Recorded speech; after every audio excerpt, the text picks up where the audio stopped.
Being poor or in financial distress is not necessarily good. It is wrong not to have enough money. It is right to have money and lots of it. All the radiant splendor of true wealth can be yours by applying the Cosmosis fortune multiplier technique. Remind yourself that time is money, and that time spent gaining money is good.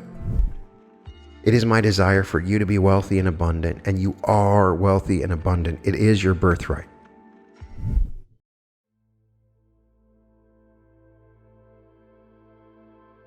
Welcome to the Reality Revolution. I am your host, Brian Scott. Today, I'm going to provide something a little bit new. I want to read some more Kingdon L. Brown. The last I read from Kingdon L. Brown was my episodes Activating Cosmosis to Transform Your Life in November of 2021, as well as How to Be Guided Through Your Extrasensory Impressions in December of 2021. I really enjoyed reading these, and he wrote this amazing book, Cosmosis. There's very little known about him. This is one of those classic Parker Publishing books. They would use a very similar format. They would create a new name. Essentially, it's accessing source energy, and in this case, he calls it Cosmosis, and then give you some very entertaining and fun steps that you can use.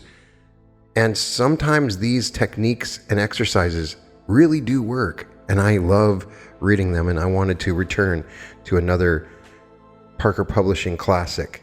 This is a rare book that you can find. It's called Cosmosis, the Technique and Its Use in Daily Living. And we explored what Cosmosis was in that first episode. This is on prosperity and business success. It's a short chapter, but it's got some really fascinating techniques on how to manifest money and increase the money that you have. How Cosmosis attracts prosperity and business success. Money isn't everything, but life is easier when you have enough of it. This chapter will show you how to apply the laws of Cosmosis to make money, keep money, and multiply it. By using the suggestions in this chapter, you can be the richest person that you know. Prosperity is easy to achieve, much easier than most people think. It can be easier for you, no matter what your condition in life. Before you start to evidence prosperity, there is one all-important major step to take. Without this step in your consciousness, you cannot attract money, no matter how hard you try. The wealthiest people in the world have taken this step in their thinking. It will help you apply the laws in this chapter if you can make this step now. The first step in attracting, holding, and multiplying money. The first step to take is to get rid of your guilt about being rich. It is not out of divine order for you to be wealthy. You are entitled to be rich, just as rich as the next person. In fact, you can be richer now if you can take this first step. There is nothing wrong about having money. Being poor or in financial distress is not necessarily good. It is wrong not to have enough money. It is right to have money and lots of it.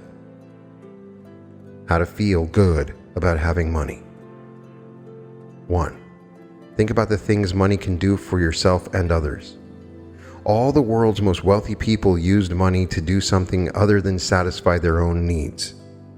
Rockefeller, Ford, Carnegie, and Mellon all used their money to accomplish a greater good for many people, for all of humanity in many cases. Money cannot be the driving force in your life, but it can motivate your drive. 2. List all the things you want which money can get for you. Keep this list handy and refer to it each day when you change from one activity to another. Remind yourself that time is money and that time spent gaining money is good. 3. Study the lives of wealthy men. You'll see that they are just as human as you are. They had strengths and weaknesses, failures and successes. As a starter, try reading the biographies of Vanderbilt, Astor, Gould, Getty, Hearst, Morgenthau, Baruch, and Edison. Why some people are wealthy and others are poor. Money is a medium of exchange. As such, it is an expression of a need, the ability to meet that need. Let's say you need a loaf of bread. Your need is expressed in the form of the price of that bread. The seller's price to you is his expression of his ability to meet that need. From a cosmic viewpoint, there is always enough money to meet any need, since the ability to meet that need is infinite and never-ending. Simply stated, there is actually no limit on the amount of money. Obtaining that unlimited supply for your needs is the problem. Wealthy people have found the need which must be met. Then, they meet that need and obtain money for it. They're able to think creatively, so they locate new needs and new ways that these needs can be met.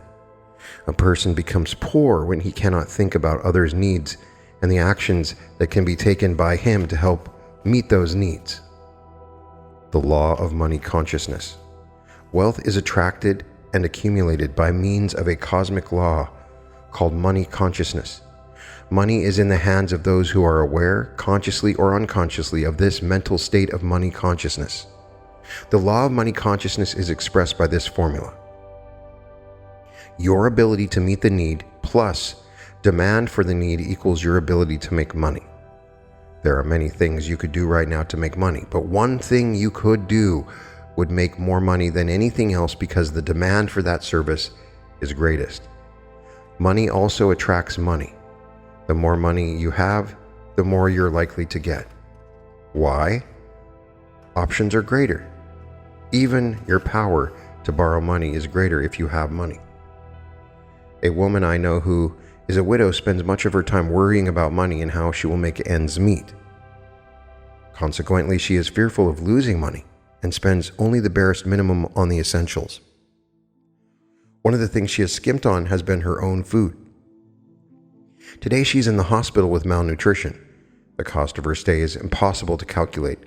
If she had spent freely a few dollars a week to maintain her diet and health, she might now be losing thousands of medical treatment. She had developed an incorrect money consciousness. She was fixated on the idea of savings in order to hold on to things. The right kind of money consciousness, the kind that helps money to multiply, is the kind that will take risks, moderate risks. A student of metaphysics who is in one of our study groups invested several $1,000s in some acreage near an inland lake. He sold the property at double the price he paid when the area opened up to those looking for a place to build summer homes. He took this risk because he had faith that the money would be returned in multiplied form one way or another. How to develop a wealth-producing money consciousness. 1. Don't be afraid of money.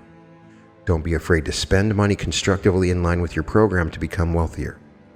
2. Keep yourself financially informed. Read the business sections of newspapers and magazines. Even the classified ads in daily papers can yield stimulating financial ideas. One idea may be enough to spark an entire series of creative surges that concludes with more cash in your bank account. 3. Associate with people who have more money than you. Don't do this to keep up with these people. You cannot outspend people who are wealthier than you are. You can see how they are managing their money, how they are alert to opportunities, and how they are increasing their financial positions.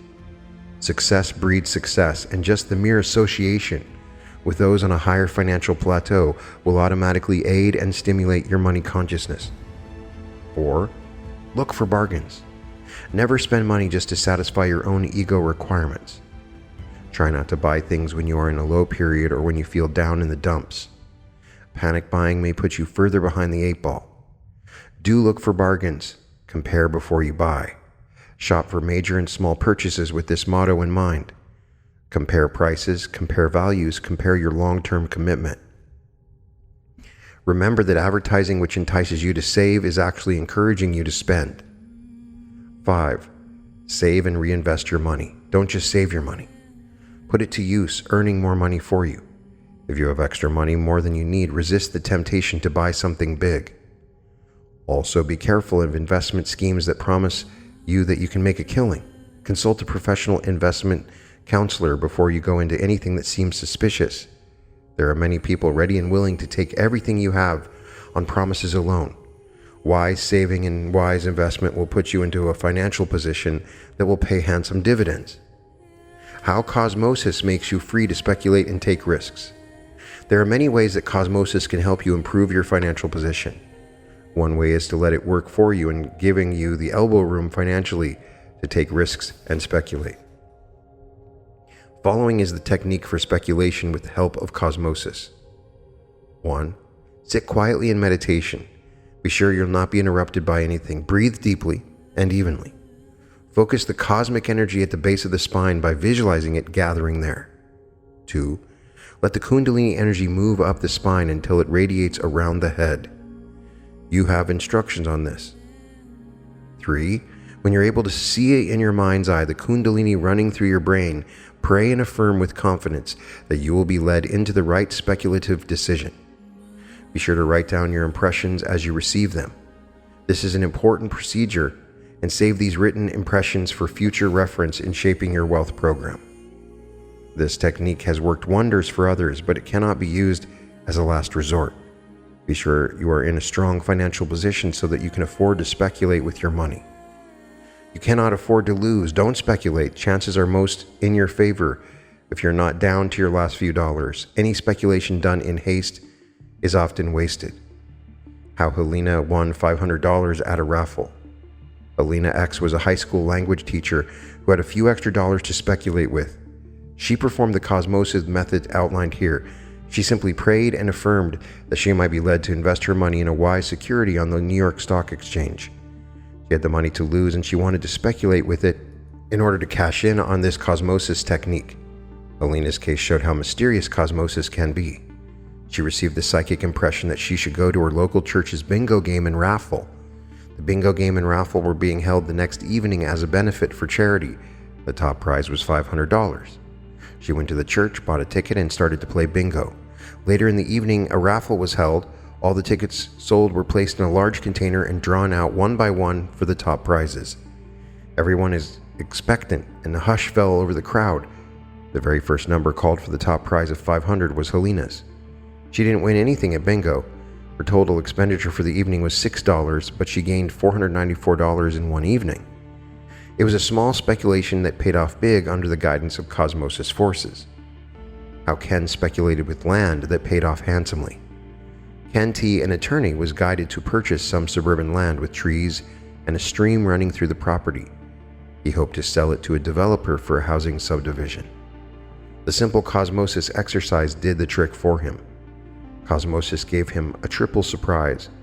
Though when he learned that a gas company wanted to buy the mineral rights and tap a large natural gas reserve under the property, Ken sold the property itself and made a 300% profit on it.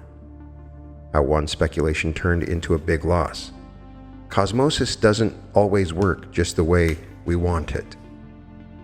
As these cases point out, if we deliberately misuse it, we may be in a worse state than if we hadn't called on the cosmic force at all. Here is an example of disregarding the psychic impressions that came from Cosmosis and as a result failing to speculate profitably. Mrs. S.G. invoked Cosmosis to improve her speculative position. Her mistake arose from the fact that she had a special investment in mind before she asked for Cosmosis help. She was fixated on a certain industrial stock investment. She followed the Cosmosis steps outlined earlier without any deviation, but for some unexplained reason, she didn't get any impressions at all. She felt the Kundalini rising to her brain, and she asked the great powers that she had be led to big profits.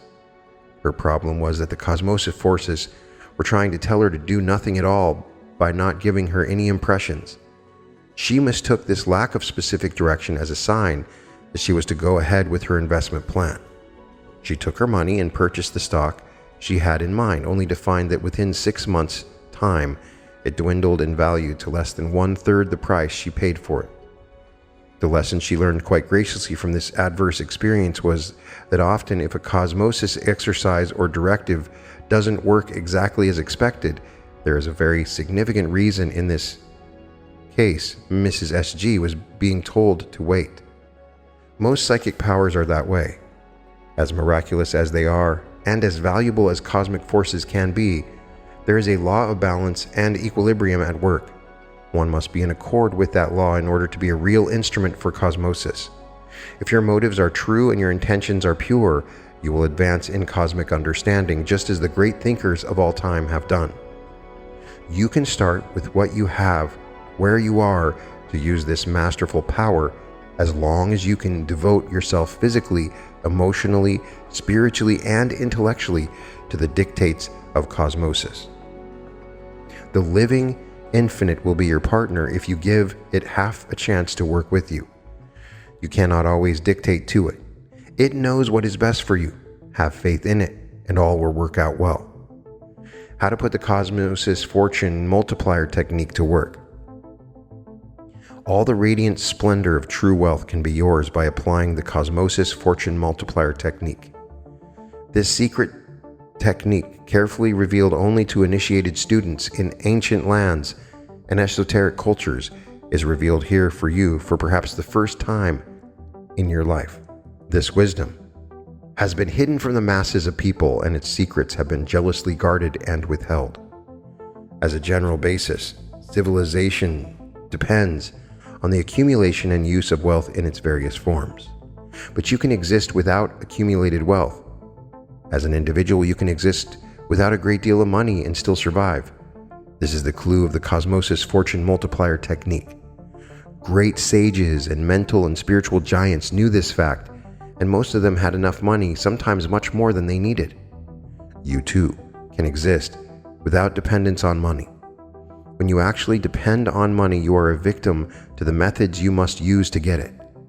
That is the secret. When you ignore money for money's sake alone, you will automatically place emphasis on something far more important: you, your growth and development as a person in the Cosmosis concept. In other words, place your emphasis on the things that count. When you make wealth your master, you are a slave to it. The Cosmosis fortune multiplier technique is this: use money, but do not depend on it. If financial matters have a hold over you at this moment, then your future happiness is at stake. You are in trouble if money has become the only major drive in your life. You may know people who plan and scheme for an entire lifetime to gain money, only to be too old or ill to enjoy it. Those that have a fortune are those that have true happiness. If you are happy, money will multiply itself for you. The great cosmic guardians can take care of you for the rest of your life if you will call on them with Cosmosis. Once you've turned your fortune over to these higher intelligences, it will multiply. The secret of the ages: how to use money without depending on it. Here's how you can multiply your fortune by using money without depending on it. These tips will save you money and increase your financial standing. Set aside a small amount of money to use as seed money. Plant this seed money on a regular basis with some charity or religious institution, or simply use it to help someone. Try giving it away freely to be of service to your fellow man. Remember, money too, as any article, has a soul. 2. Don't use all the credit that you've got. It's easy to buy things on credit, from the family car to your house, home furnishings, and even your vacation. All can be enjoyed before you can afford them. No matter what your annual income, the temptation to overspend is there. Resist the temptation and stick to the essentials. 3. If you need something, pray that your need will be met. Don't pray directly for money, but do ask what you need through prayer. God does supply all wants and needs, but the great infinite intelligence which is in all things needs to know by your request what should be made manifest. The Bible puts it well by saying, "Seek and you shall find, knock and it shall be opened to you." One of the poorest persons I know is a Mexican woman who reads palms in a poverty section of a large city. Her only income is from donations which her friends give her for her advice and encouragement. Warm and outgoing, her ethical conduct is beyond reproach. She uses money to help others as well as herself. It is only a means to an end, not an end in itself. She considers herself wealthy because all of her needs are met as soon as they arise. She does not depend on money to solve her problems. It is there and she uses it. One of the wealthiest persons I know does the same thing. He is retired from a corporate officer's job, but is quite active in civic affairs. His private life consists of trying to decide how to give some of his large fortune away. As he puts it, "I have everything I need, but the world needs to be improved. I am doing my part by using my resources, money, to improve the lot of mankind. He is using money, but he is not dependent upon it himself. You may not be the poorest person in your community nor the wealthiest, but you can view every financial decision in the same way. Ask yourself this question: is the action I'm taking going to make me dependent on money, or will it make me free to use it? Energizing your life with accumulated wealth. You can multiply your fortune by not depending on money, but accumulating money requires a different cosmic practice. Let's say you have a project in mind which requires a large sum of money. You need wealth that is accumulating, not going out for daily expenses. How can you accumulate money? Money is accumulated not as much by investment and reinvestment as by savings. Money that is saved must earn enough interest to prevent inflation from eroding its value. First, budget your own needs. Determine your financial needs will be to cover the basics: your housing, utilities, and maintenance, your food and clothing, personal needs, cosmetics, health and medical requirements, insurance, transportation, entertainment, and miscellaneous, seed money, speculative money, and fortune multiplier money in savings. Plan to set aside a small amount each month for savings. Estimate an amount that is comfortable, that you can do with no matter what emergencies arise. Many people plan to save, but they set their sights a little too high. It is better to plan for a smaller amount that you can afford than to try to make bigger savings bite that you'll have to skip now and then. Cosmosis activates excellent investment opportunities once you've accumulated a substantial amount of wealth. Here are some examples of how Cosmosis has brought about favorable opportunities for those who practiced the prosperity rituals and suggestions in this chapter. How Kay bought a profitable restaurant. Kay had operated a successful catering business ever since her husband's death. She made money, and she saved it not for a rainy day, but for the Cosmosis-directed opportunity that she knew would present itself to her. Daily, she practiced the Kundalini breathing and meditation exercise. One day, out of the blue, without any warning, a customer of hers told her that she was selling her restaurant to move to a warmer climate. She offered to sell it to Kay, explaining that the manager of the business would stay on to help her run it since she did not know much about it. Kay submitted the question during her use of the speculation technique, and she was guided to purchase the business. Within a year's time, she was making money hand over fist. She was making more than the previous owner. Today, Kay owns 3 restaurants and has disposed of the catering business. Her personal income has risen by more than 300% in about 4 years' time. Kay had a cosmic inundation of wealth as a consequence of saving for the inevitable wealth that was to be hers. With Cosmosis and the higher intelligence working for her, nothing could stop her in her climb to the top. She is still prospering, and she is saving anew. The forces themselves only know the next wonderful phase which will be opened to her. She may double or triple her accumulated wealth with the next step which she will be guided into. She tapped cosmic energy and used it. This case is not unusual.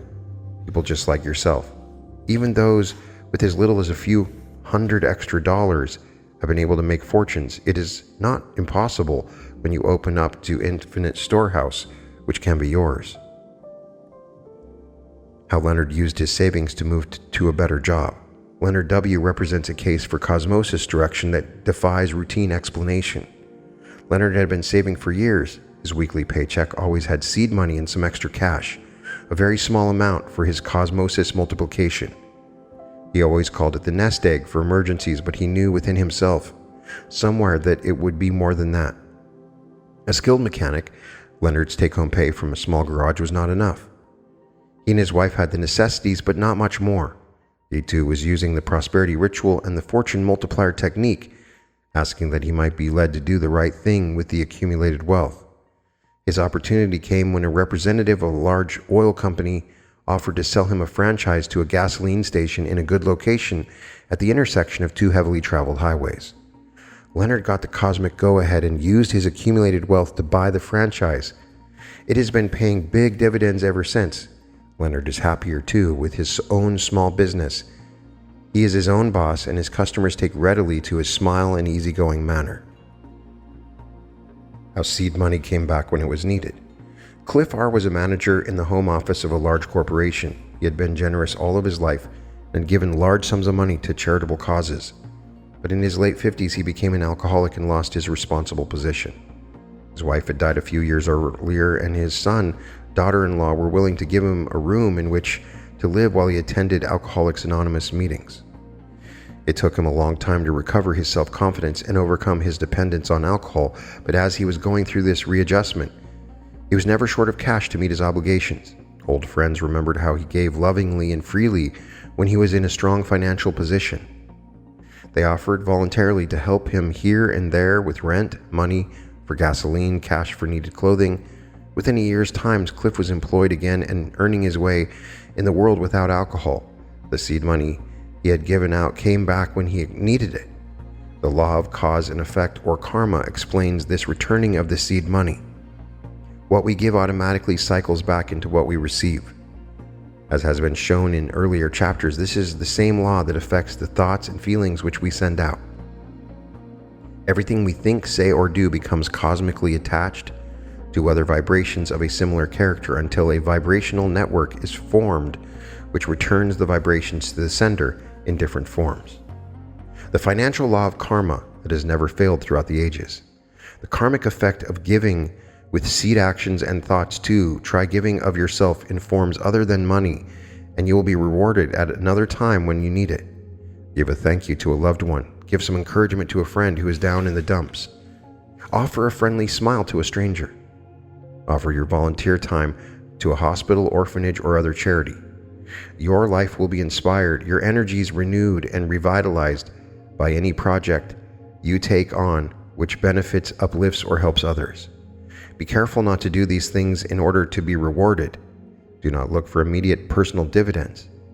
Simply accept them when they come. Money is just another form of spiritual or psychic substance. It is not an end in itself, but a means of accomplishing the highest good or the lowest evil. It can be used for your fulfillment, or it can be your undoing. Your own motivation, your goals, your willingness to be a cosmic servant will determine how you use money or how it uses you. How Jess made his first fortune in Las Vegas. Jess took the small amount of accumulated wealth that he had and went to Las Vegas. Much of his life was devoted to helping others. The trip to Las Vegas was one of the first really big vacations that he had allowed himself. It was a luxury for him, which he felt he owed himself. Besides, he was a bachelor and could afford to spend more on his trip than a man with a family to take care of. He had set aside a few $1,000s with which to gamble. Jess was not ordinarily a compulsive gambler and did not gamble frequently when he was at home. His several $1,000s multiplied over and over during his 2-week stay, and special arrangements had to be made to transfer his winnings to his hometown bank. Jess let himself be led by Cosmosis. He was free to speculate and take risks. He did not force Cosmosis to help, but turned his entire being over to Cosmosis for guidance and direction. Slowly, quietly, surely, the impressions came to him.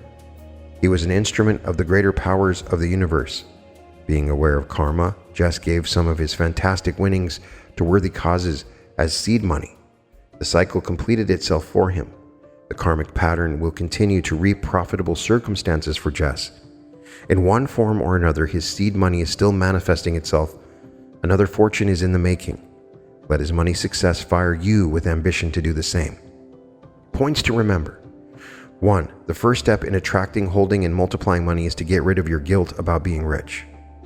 Secondly, your ability to meet a need plus the demand for the need will equal your ability to make money. 3. A wealth-producing money consciousness manifests itself when we lose our fear of money. 4. The Cosmosis fortune multiplier technique is to use money but not to depend on it. And 5. Accumulated wealth or savings will give you the extra leverage to move up to a higher financial status. So there's a couple things we can pull from this. It's important to look at money as a resource, but not to totally devote your life to it and make it the exclusive and only thing that you're searching out. He gives examples of people that are poor and rich, that are essentially rich in every shape and form. So it's how you use your money. There's an emphasis here that you are planting seeds with the money that you give and the service that you offer. And these seeds will come back to you. If not now, in the future. The more you give, the more that you help others, the more that money comes back to you. The big first step here is important because I see it all the time, and that is to get rid of your guilt around being rich. Too many people, especially in the spiritual community, believe that getting rich is bad, that materialism is bad. I guarantee you there'll be a comment either in chat or in the comments to this video that, in particular, being rich is bad, or doing episodes about this in a spiritual channel is bad. There's no reason for you to be guilty. Are you guilty when you use electricity? That same electricity can kill someone. It can also light your room. So money is neutral. It is a spiritual substance, and it's all about how you use it. Remember, your ability to meet a need plus the demand for the need will equal your ability to make money. That's simple. That's the formula. You must lose your fear of money. It is a money consciousness that is manifesting. And in particular, he gives a technique here where you focus on your chakras, you build the energy, pull it up into your head, and then you focus on sending out your intention for the thing that you want. This works for me. Get the energy from the base of your spine, move it up through to the top of your head, and then focus on your intention in the ways that you want money to come to you. And then take what he says. He gives advice. If you come into it thinking, I'm going to make money doing this, and then you try these techniques, it doesn't work. You're in a relationship with the universe and you have to listen. Sometimes the best thing to do is to do nothing. When you follow these signs, you get a better idea of how to utilize your money when you become intuitively matched by using this cosmic energy. There's so much more that we can explore with this book, but I recommend my previous episodes by Kingdon L. Brown. He's a great writer, and this is a classic prosperity episode. I really hope that everyone's having a blessed day, and I'm putting you in my imagination and sending out all my love and light. It is my desire for you to be wealthy and abundant, and you are wealthy and abundant. It is your birthright. You can find all episodes of The Reality Revolution at therealityrevolution.com. And welcome to The Reality Revolution.